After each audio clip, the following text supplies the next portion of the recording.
Welcome, and thank you for joining us. We are GeekEd, a coalition of educators who investigate and interrogate the intersection between higher education and popular culture. My name is Alfred. I am the Associate Dean of Students and Director of the Center for Support and Intervention at the University of California, Berkeley. I use he, him, and his pronouns, and I would like to read something, and then I'll have my colleagues introduce themselves. A couple saves their son from the destruction of their advanced civilization with a message of hope. That child goes on to become a symbol of hope and inspiration in 1938, establishing a new idea, the superhero. This story applies to both Superman, largely acknowledged to be the inspiration for the modern era of the superhero, and to Watchmen's hooded justice in HBO's Watchmen, based on the comic book Watchmen by Alan Moore and Dave Gibbons. This very intentional allusion to Superman gives us a narrative that significantly complicates the trope of the masked Avenger. In fiction, a symbol of inspiration, but in real life, a symbol of a much more troubling nature. David, why don't you introduce yourself? Hi, David Surratt. I use he, him pronouns. I'm Vice President for Student Affairs and Dean of Students at the University of Oklahoma and native of Oklahoma as well. And Kalenda.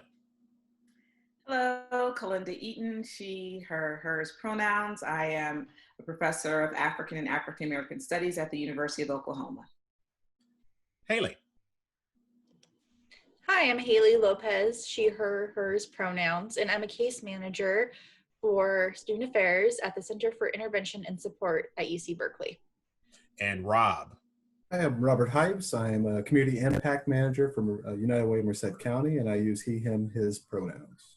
Thank you all for joining us. So Watchmen came out earlier this year and was quite popular, and a lot of people saw it. And I think I am surprised upon my rewatch based on this panel, how more and more prescient and relevant to today's, and particularly this weekend, the weekend we're recording this, which is the weekend that President Trump had a rally in Tulsa, Oklahoma, how much more relevant every day HBO's Watchmen has become.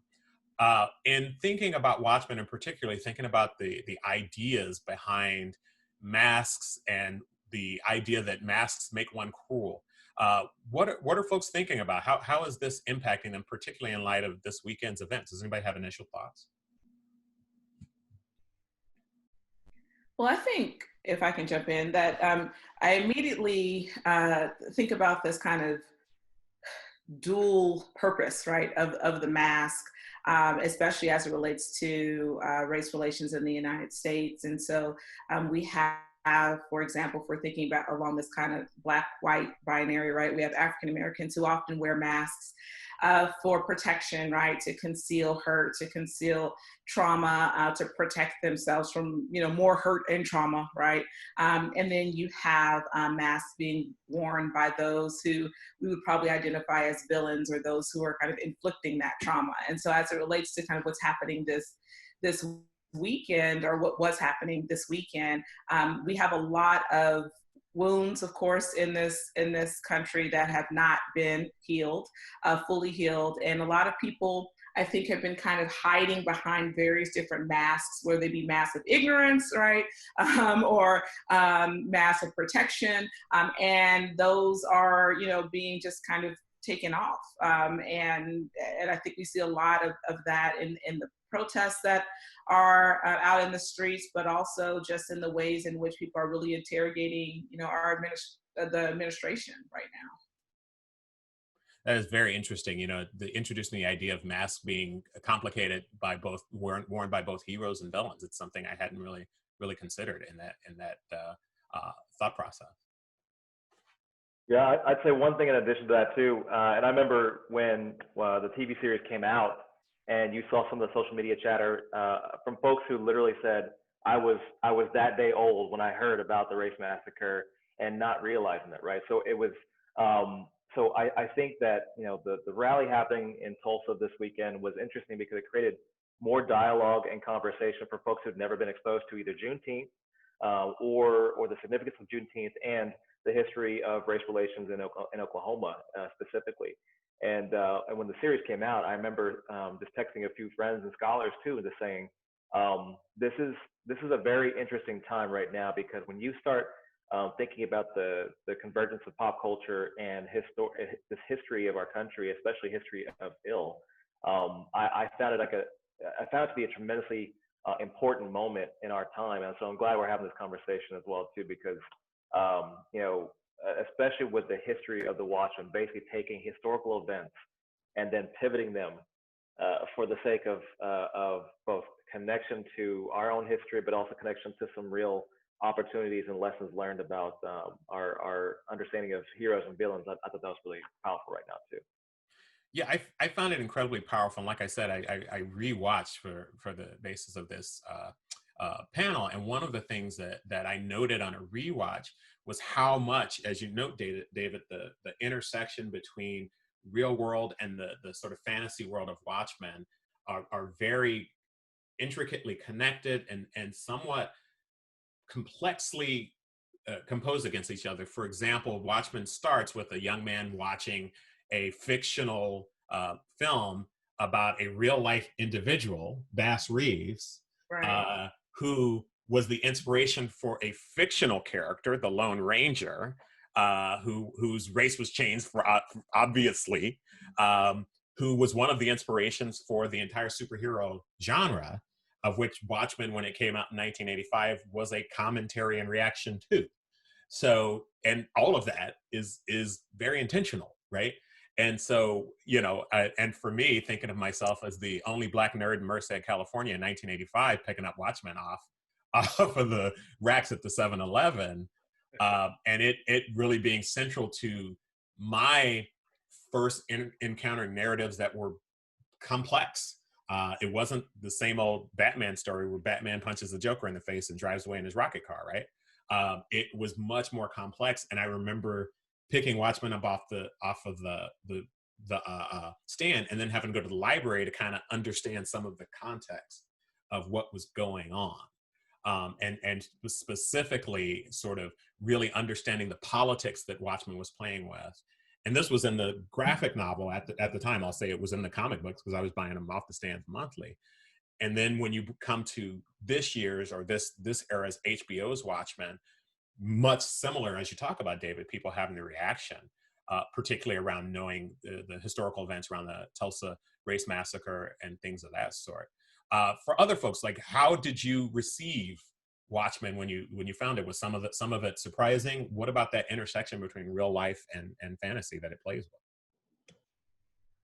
Yeah, for me, a sentiment that's already been shared, but think about how when I was watching Watchmen, and again, I've also rewatched it for this panel as well, it parallels our time. So even though Watchmen, the universe of Watchmen occurs in this alternate reality where the Cold War, where we had kind of extended the Cold War, the United States had won Vietnam. There's this kind of parallelism, and yet here we are at the same place. But that's where I remember thinking about, it's telling a story, but in this story, here are these just kickers of truths about our modern society, and some of that are the wounds that we haven't healed. And I just remember, like, almost watching the series for me was a little bit of unmasking of naming the things that are happening in the United States currently that we've, you know, as a society have layered over. The series for me came in and took that away, and really played with the concept of the vigilante and of the villain in the Watchmen universe as a means to talk about very serious racial hurt in the United States. And in the past month, the relevance of even of the concept of the masks we wear are cruel, or the masks we wear are ways for us to deal with our trauma and process that trauma as we move in the world, has become way, way relevant. So yeah, I think sometimes fiction tells us a truth and mirrors back to ourselves. Watchmen is doing that. Watchmen did that. And it's important to have that dialogue about how that impacts our current reality in the United States. Yeah, no, it's actually, to me, really interesting these last few months, and I think I keep coming back to this concept of society as a whole is like unmasking itself and realizing certain aspects of our country, our culture that we were not even aware of. And I think, Al, I think you and I both talked about how Watchmen opened up with the Tulsa massacre, and just like that's something that has, you know, in my kind of viewing of TV movies, like I've never seen that before, and the way that it was done, like you're glued to the screen. And then like you, like I was reading all these reviews as well as all these comments of people like, I had no idea that this ever occurred. I have a master's degree. I have, you know, at no point in my schooling have I ever actually studied that. And this seemed, and even the concept of Juneteenth, you know, so many people are like, wait a second, this happened. This is a thing. This isn't just for this year. And seeing all of the people that have responded to that way, just, you know, all these realizations that are hitting society is kind of an interesting time, coupled with how interesting our political environment is and how that is becoming it just seems like everything is becoming unmasked to me. Like it's, you know, all these people are starting to realize certain aspects of their history that they never even thought of before. This is coming from the guy that grew up in, you know, country of Arkansas. So it's like, wait a second, just reading my Facebook comments of people that I used to go to middle school and high school with, I'm like, okay, well, all right. That's interesting because I spent a week in Arkansas for 2 nights. It was a whole thing. I had to pick up my sister. There was a U-Haul involved. We won't get into it. We talked a little bit about the mixing of fantasy and reality, right? And how Bass Reeves, who was an actual real life person, inspired the Lone Ranger, a fictional person, who then inspired a real life retelling of a fictional character's journey. And it's sort of this idea that just sort of feeds, it's an iterative idea that feeds on itself. When we talk about sort of mask in addition to having a history in terms of superhero narratives, they have a history in drama and in thought. Rob, can you talk a little bit about what masks mean theatrically? Well, it's just it's a really long history, kind of like spanning all the way to the ancient Greek theater. And a lot of times what they utilized the mask for was stock characters and to influence stereotypes or to show emotions, especially with like their Greek chorus that they were utilizing. So, you know, you wore the mask and the audience knew instinctively who that character was, who that character was representing. It also, you know, we would utilize masks because at the time, throughout the history of theater, people didn't really have a good opinion about it. So you were masking performers because those performers were not well thought of in society.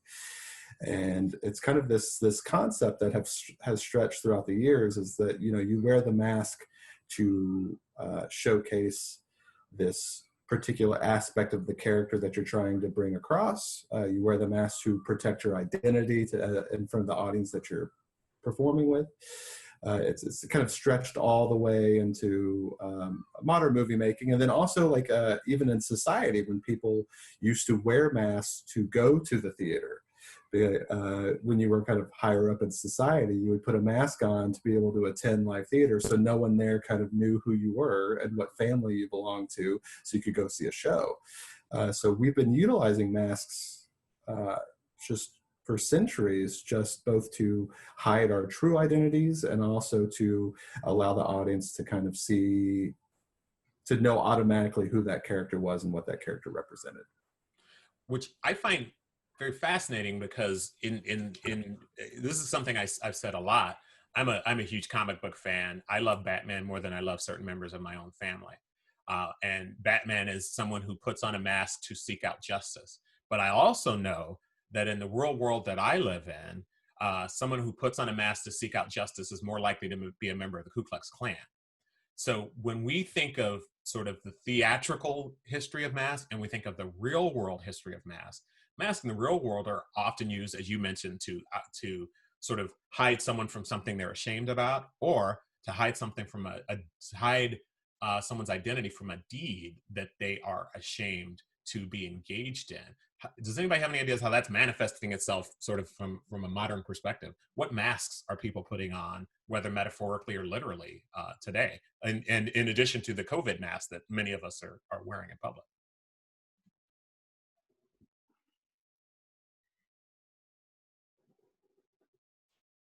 Well, I think it's, oh, go ahead. Oh, no, I was going to say, I really appreciate your comments. I couldn't get this out of my head with what Kalenda and Hailey also mentioned though too. I mean, I think of Apollo and Stormbar. You know, we wear the mask that grins and lies, that hides our cheeks and shades our eyes. It's something that comes to me all the time because yes, we talk about the use of masks in order to shield shame, but then also I think there's two other folds of it. There's one probably around the idea of even modesty in some form or fashion of trying to maintain a sense of humility, but there's also a self-preservation part, or even managing certain types of trauma or navigating life every day in which masks are worn. And so, and to Robert's point too, you reminded me of that around the idea of even life stations, right? So if, you know, historically masks were seen as a way to hopefully strip down either class differences or whatnot to be able to attend certain social functions as well and sort of create this sort of I guess, level field, but then unintentionally it upholds these hierarchies and the supremacy, either economic or social supremacy that happens because without that mask, you know, it's what's real, what's happening in your environment. So for me, you know, one of the things that I just think about is you know, Hooded Justice as a character himself in the TV series and historically in the graphic novels. I found it very intriguing in that he's obviously wearing that mask because they know he knew the public wasn't ready for a Black superhero. He just knew it. He knew he'd be attacked and hunted down. His family would be in danger. But then also the fact that he's wearing that hood and also that the noose around his neck. It's some way of him trying to even mask or even get through his trauma by almost echoing it for anyone that he encounters, to say this is what you caused. And so it's really that's one part of it that really stood out to me. I agree, and I think also back to this question of kind of in the modern day, also thinking about, you know, we wear the mask that grins and lies, right? That people often wear masks in order to play a game. Right, they're playing the game, so to speak, right?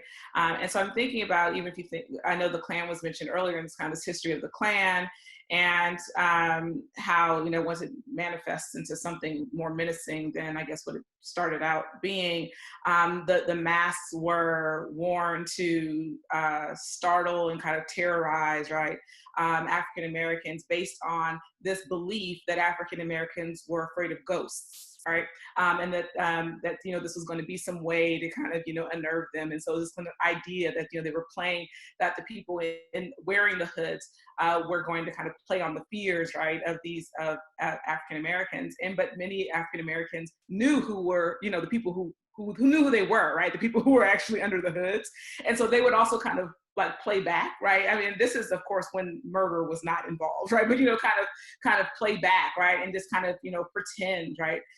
That, you know, they were kind of very terrified or terrorized or what have you, but at the same time kind of playing this game to say, okay, you know, we see what you're doing to us, but we also, you know, have a plan B, right? You know, and so then it, you know, it kind of manifests in ways that are a lot more menacing and terrorizing, and, you know, people are kind of, you know, running through towns and what have you, and killing others. But in the kind of very beginning, it was just like, oh, you think that you're going to, you know, cause us to submit. We'll pretend like we are, but we really aren't. So there's a lot of pretending with mask wearing as well, that I think that's important throughout history, but also I think a lot of what we do in the day-to-day, right? Even on our jobs sometimes, you know, there's some masks that are being worn that people don't always reveal.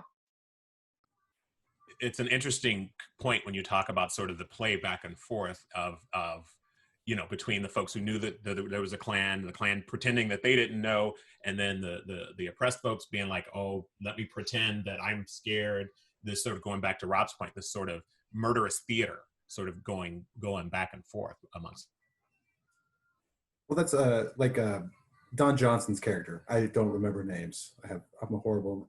I don't remember names at all. But I think it was Judd. I think it was. Judd. Oh, yep, Judd. This idea of like the political mask, this mask that you wear in society, this mask that you wear when you're around town talking to the people, and then when that mask comes off, kind of the reveals that are there when you're actually real. I've seen that happen. Like I've been watching a lot of just local city council meetings, supervisor meetings, and it's really interesting, some of these protests, because a lot of these protests that you have really eloquent members that are coming to these meetings now and are in essence like unmasking these political players, these people in positions of power, and saying, why aren't you looking after yourselves? Here are the things that you've been getting away with in society, and you're supposed to be the representatives of our society. You're supposed to be the people that we look up to, the people that we trust.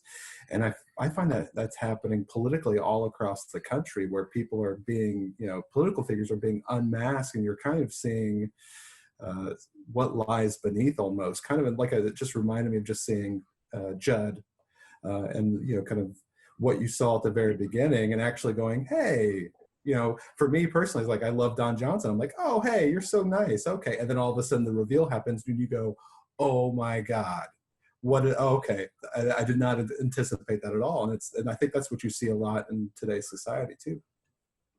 And it replicates an experience I've had many times. Kalenda, what did you say? I didn't hear what you said.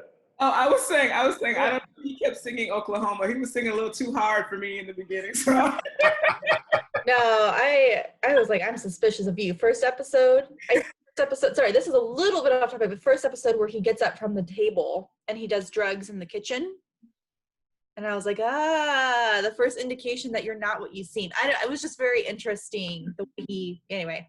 I was also thinking about what Rob's statement about masks historically also telling the audience who the character is, right? And how the audience can kind of depend on, all right, you've put on this mask now, so your motivations are these, and this is who you are. And kind of like the subversion of that, that Watchmen, and particularly referring to the HBO series right now, but shows in that actually you can't, like the mask that maybe someone wears shows their true intentions, and then the ones that they're wearing to usual normal polite society are not actually the ones, that's not actually who they are, and that they're mitigating and managing their character through this mask.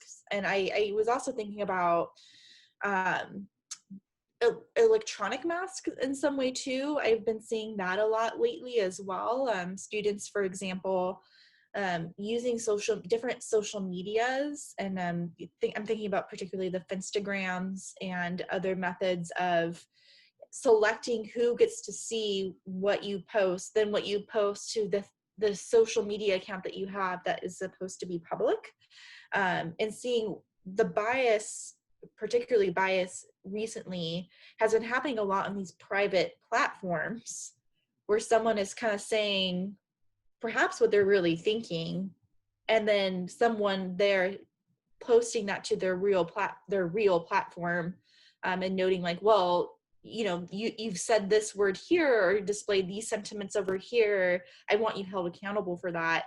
And like a shock when the person is asked to be held accountable for those things. And I don't know if you all have any thoughts about that, but that's been particularly hard as an educator to dive in with folks about talking about their own identity development, the way that they portray themselves or perceive themselves to be, and then the hurt or harm that they cause because they are, or in some ways, wearing a mask to the general facing public, and have these really like insidious undertones of their actual behavior or beliefs. No, that's really real. I'll just say quickly, so my office, we work in coordination with our Division for Diversity, Equity, and Inclusion, and we are responding to bias incidents all the time. And I think particularly as the campaign's going to heat up, and also in the last 3 weeks with the amount of activism that we've seen in the country, across the world in some ways too. We've been seeing more reports where people have been, I guess, in some ways, shedding certain types of masks themselves. They are saying, you know what? I know I've said privately that I'm against certain types of white supremacist acts or racist acts, but I haven't really spoken out on it. And I feel like there were some people who were trying to find some empowerment by contacting our office and basically revealing some of the social media stuff or the things and actions and behaviors that were definitely biased in nature and reporting to our office. And so the interesting thing is the amount of things that we've gotten now has actually caused more labor on Black and brown folks like myself or my colleague who's the Vice President for Diversity, Equity, and Inclusion to try to respond to these things. And it's very, very interesting because the amount of labor that we're having to put in to reach out and contact students who we know are engaging in certain types of choices that are antithetical to our core values as an institution. And yet we're caught in the crux because there's also First Amendment protections that allow even hate speech to be able to exist, right, in certain ways. But that same protection allows me to speak out on social media myself and call out things, or my colleagues do the same thing. So that's the one thing that kind of comes out to me. But the one other thing that I think about too, from the connection to even the TV series, I think about the character Looking Glass. So I think about what he sees himself as. He's exercising his own trauma because of feeling he got deceived. And so he's so focused and fixated as a law enforcement officer to not just discover his identity, but to hopefully reveal ugliness in other people in his own way of managing his own trauma. But in some ways, I think it's our kind of job of trying to help process this with our students. And so when I'm having a conversation with a student who uses the N-word in social media and gets called out or does misogynist things and statements like that, and when I read it back to them, and I literally mirror it for them and say it, and they realize how outlandish it sounds hearing my voice, and realizing it doesn't connect to their core values or what they hope their core values are intended to be. That's the hard part of our job as educators, is trying to control for my own values and my own bias in those situations. Because sometimes, frankly, I want to shake some folks, really I do.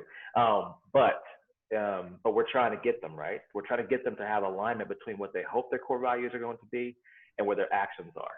And so that's the biggest part that it reminds me of in your question too. I just have a question with that, I guess, for whomever, in terms of just this unmasking, right, that people are doing, that their peers are doing.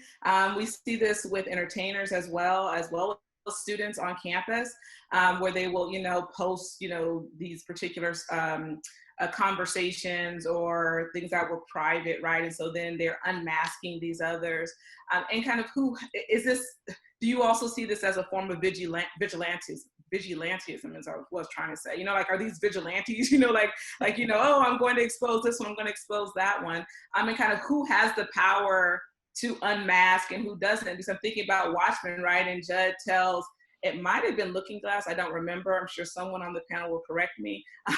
But he says, when he has his mask up, he says, pull your face down, right? When, he's like, he's about to go out back into public. It's like, I can tell you, when to put your mask on and when to take it off, right? I have this power, right? And I'm just wondering how that fits in with kind of the ways in which these other students are saying, are kind of, telling their peers, like, okay, I can unmask you, right? Or I can, kind of allow you rather to be masked, right? By not, calling you out. So I'm just wondering what you all think, or if that makes any sense. Oh my gosh. That makes perfect sense to me, because even in context, like I remember even maybe a year ago where you had some people that were just saying ridiculous things or stupid things, or in one certain case, someone posting something as gospel from the Babylon Bee and having to be like, that's a satire website, I hope you know that. And what's interesting now is you're seeing more and more people that are calling people out on social media saying that's wrong. That's what you're saying right now. That is wrong. That's not right. That's not moral. And it's kind of an interesting, because to me, like always in the past, like the internet was always like this lawless Wild West that encouraged like the worst dregs of humanity to come out and say whatever they wanted to because they finally could. Usually it was regulated to, you know, pop culture like Watchmen or Star Wars or Game of Thrones. It was regulated to that. But now you see like people that are just coming out saying like the worst things that you can, and even the most uneducated, like, but then being called out legitimately by people that they know that you saw maybe a year ago, like they were all hanging out together, and now you have like people that are calling out. And I think it is a form of like vigilante. I won't be able to say that word, but you know what I mean. I think it's a very interesting dilemma, right? Because I've always, because I'm a comic book fan, I've always differentiated between vigilantism and sort of the superhero trope, and I don't think the two are equal. I think the distinction that we may be seeing is that the people who are calling folks out are not wearing a mask and are often standing behind what they're saying. And I think that's a distinct difference between sort of putting a mask on and saying, hey, this person did this, but don't ask me about it, I don't want to be involved. And saying, no, I witnessed this person say this thing or do this thing, and I want you to know, and I'm going to hold you to account, to hold them to account, right? It is. I think there's a subtle difference between sort of the sort of anonymous seeking vengeance and opening yourself and saying, no, I will stand up and I will be identified, and you will be able to put a name to my statement, and if you want to talk about it, let's talk about it. I think that's a really interesting distinction. Yeah, I got excited when Kalenda mentioned the idea of vigilantism in sort of this electronic world too, because I was like, I didn't ever think about why it was a challenge for me, because there are moments where there's social justice kind of vigilantism that shows up. And because that person is not responsible for the outcome or the follow-up or the fallout, they do kind of take on this personal kind of pride and heroism of like, you know, stamping out, you know, an issue or whatever, but then not being responsible for the outcomes after that. And that labor falls on something else, other structures. And so that's the one thing that really I find very, very right and very intriguing and very challenging for me, because there's times where I do feel like the students are right to call each other out for sure.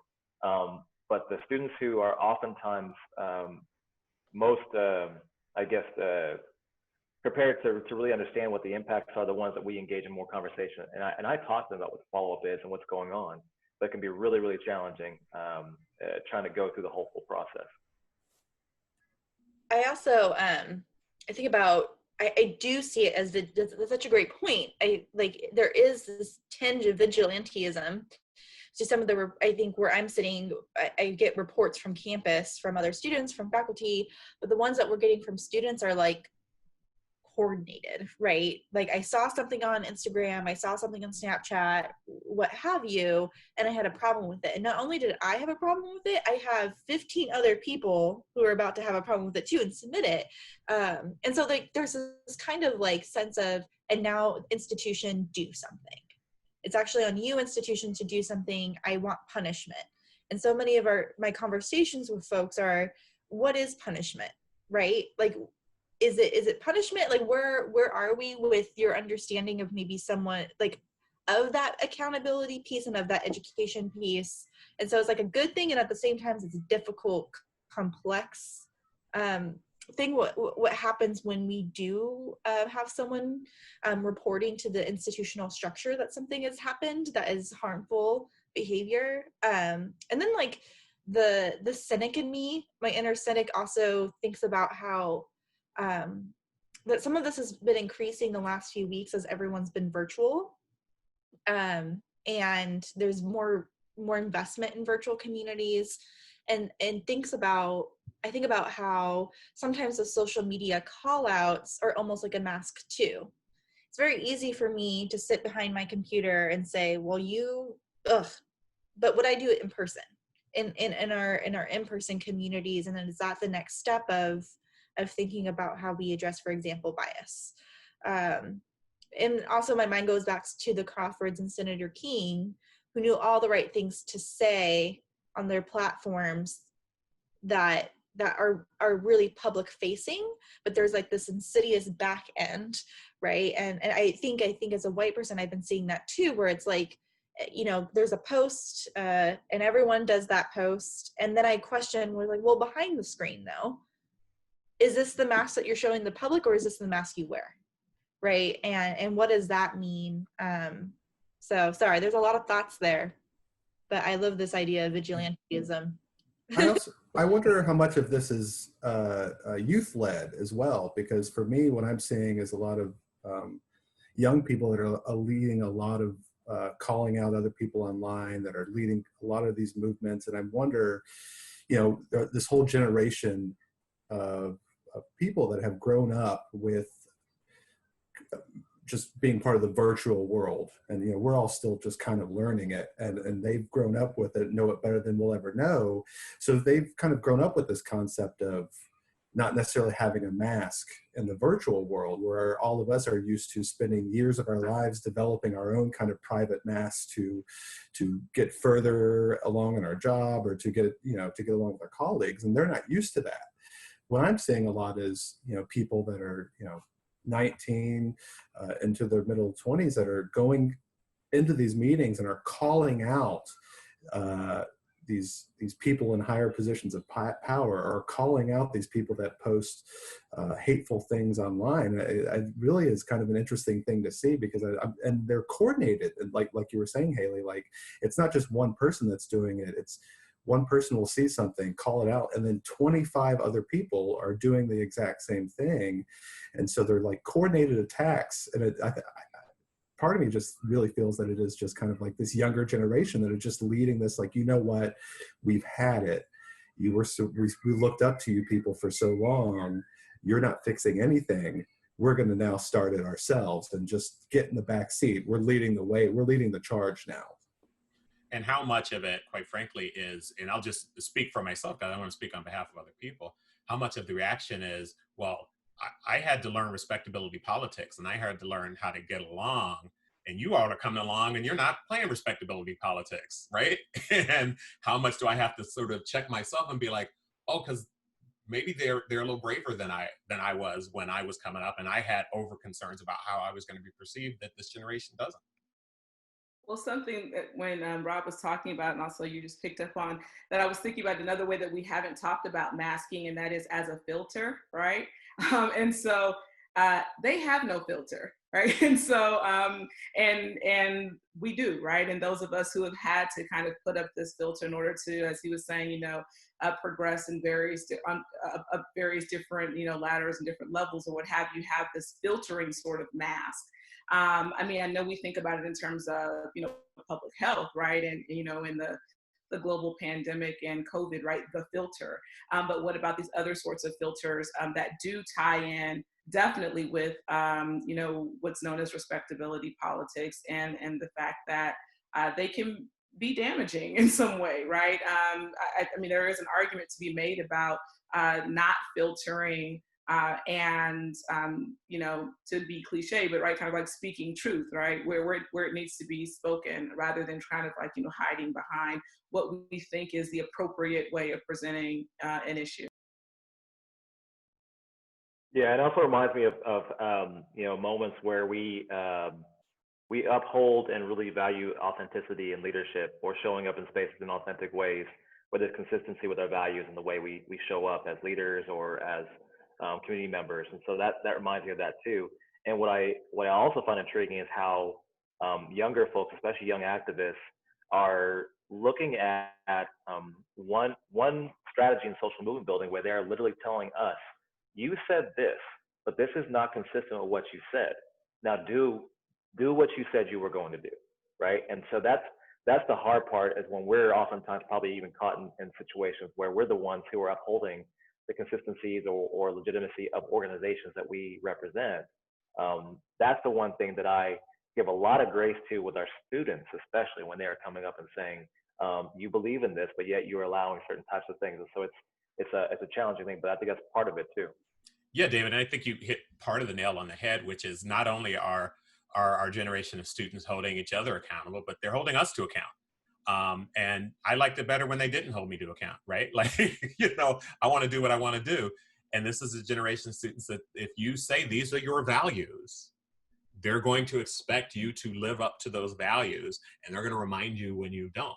As we wrap up, I just want to make sure that we sort of talk finally about sort of, as we discuss masks and we discuss sort of how we are interfacing with this, if just sort of one final round, what masks are we wearing as a society or in education or in the organizations you're a part of that we need to learn how to take off?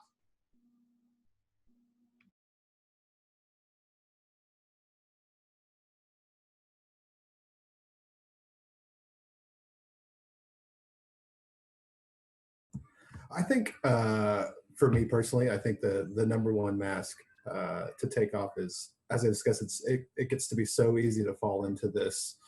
This is my place within my community and my society, and I've played this role for so long, or I've done this for so long. It's so easy to be like that. I don't think anyone has the luxury of doing that anymore. And what I've learned over the last 2 weeks, 3 weeks, is this concept that you have to stand up for what you believe in, and you have to stand up for your community and the people that are around you, even if it's difficult. And I think part of the time, like, since I work in such a small town, it's so easy to get caught up in what I call, the good old boy politics and the good old boy way of doing things, where you have to do things a certain way to kind of move forward or to get the donations that you're looking for. But part of me is, since I work at so strongly with a nonprofit, is, well, what's the point if it's just about moving forward to try and further your company within a certain society or a certain group of people, or to get donations? And if you're not actually fulfilling the mission, which is to help out the residents of your community, what's the point of doing it? And so I think for me, like, I'm trying to move forward and helping and being more active and more engaged for all the residents of my community. I think that's what I have to do moving forward.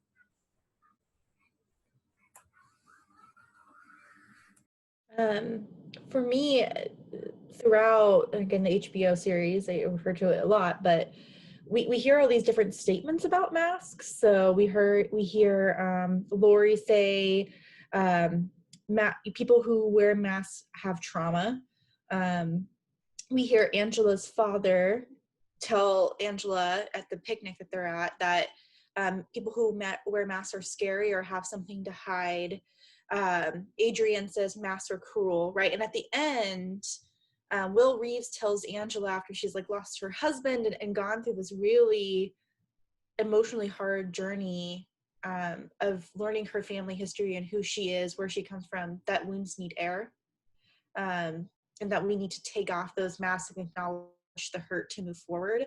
And I think in working in higher education, I often think about our wounds need air, not her. Our wounds need air, and naming the things that are hurtful are not, in unmasking the policies or the institutional histories that are harming our students and harming our societies and our communities, can only help us move forward. Like, our wounds need air.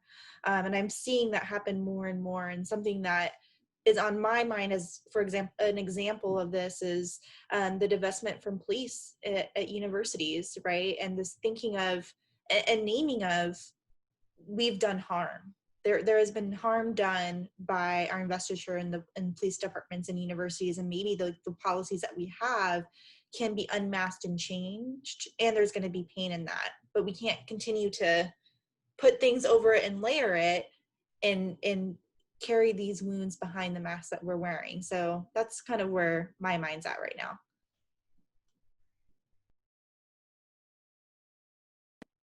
I guess I would just add to that, especially going back to that exchange, all right, that Angela is having with the FBI agent, when she does say, people who are wearing masks are driven by trauma or what have you. And Angela's response is, I wear the mask to protect myself, right? And then she cuts in, right, from the pain. And so I guess when I think about that, just being an educator and being in the classroom and mentoring students and advising them, and they're always coming to, my office to talk about their pain, right? And their, issues and their trauma, and how they are being affected negatively not all the time, but a lot of the times negatively by experiences they're having in the classroom or wherever the case may be. I've always seen it, well, until recently, I should say, I always seen it as my role to just kind of be the quiet listener and give advice, right? But not attempt to try and, kind of unmask, right, myself, right? And I also see it as kind of a way of protection as well. Like there has to be this divide, right, between, the professor and the student. But I've been noticing just even in my own experience that I've been opening up a lot more and explaining to them that this is also like this has many levels. What you're experiencing has many levels, and that there are people around you who are experiencing some of the same, whether they be microaggressions or whatever the case may be, right? Same things on different levels in different ways. And I found that those conversations are much richer, right? When I'm kind of taking off the mask, to use the term, right? And just kind of saying like, this is something that we all are in together, and how can we move forward, right? As a solid body, rather than it being kind of a, us versus them sort of situation. Yeah, that's a deep question now. I mean, honestly, and I feel like I was short on answers. I think the first thing that really is salient for me is really echoing what others have said, but also a reminder of me in terms of positionality and leadership that I take on in a university setting. One of the things I've tried to do throughout my entire career is figure out how to be forthright and brave, and speaking up not for myself but also for the people that I represent. And that is not easy. And I know you and I talked about this even before I left UC Berkeley and came back to Oklahoma. I recognize there are certain types of things and experiences in Oklahoma that are very different than other places I've lived, whether it be New York or California. But one of the things that I always remind myself too is that there's a time and place for every opportunity, and if this is the opportunity for me or colleagues of mine to speak up when we were afraid, this is the time. I had a good conversation with some of our activists on campus actually recently, because our Twitter handle had tweeted Black Lives Matter. This is University of Oklahoma tweeting Black Lives Matter, right? So on one fold, we definitely got dinged hard for performative kind of social justice, because if Black Lives really mattered, it would have showed up in our processes, our policies, the way we operate the university, right? So it seemed disingenuous to some people for sure, because they didn't experience it. I was a student here too. I didn't experience that way. Hell, a year ago, I was tokenized as the new man of color that was hired as the new vice president for student affairs. But what I also reflected on is that there's no better time than today to unmask something and to say, at least if it's not the reality, it's an opportunity, and that's our goal. And also it gives other people permission to simply take off something, even if it's a small sliver of themselves, to say, yes, Black Lives Matter to me too. Because you would have never heard that from Lincoln Riley or other prominent people who've given permission to other folks in Oklahoma, at least I could say, to say that Black Lives Matter too. And so I'd say that's probably one of the masks for me that I try to think about, is there's times when my dad educated me on how to survive. And that meant trying to make sure I be careful who I reveal my full self to, and be watchful of that. And but I also try to channel a little bit of Audre Lorde, right? That we're oftentimes afraid to speak because it won't be welcomed or heard. But if we don't speak it, we are still afraid, and so it's better to speak. So yeah, I think that's the one thing I'm going to think about in the process about this conversation. Well, I thank you for all for showing up and unmasking with your authentic selves here today. We very much appreciate it, and we thank you for your time. Talk to you all later. Bye-bye.